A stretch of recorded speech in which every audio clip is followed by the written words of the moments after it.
কুলজা সিমসিম। ও, ঢাকনাটা কি কালার মটনের হয়েছে, দারুণ হয়েছে, দারুণ হয়েছে মটনটা। ওটা তুলে দেখাই।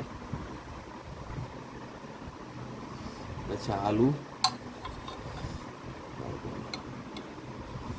এই যে লাজবাব মটন।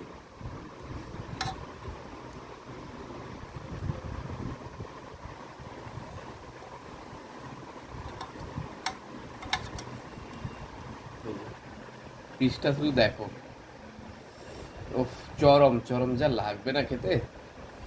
আর রান্নার তেলটা, ও মটনের চর্বির তেল একদম, পিসগুলো হেভি আছে। এই যে চাপ, খেয়ে টেস্ট করে দেখবো কেমন হয়েছে। ও, জিভ থেকে জল চলে আসছে পুরো।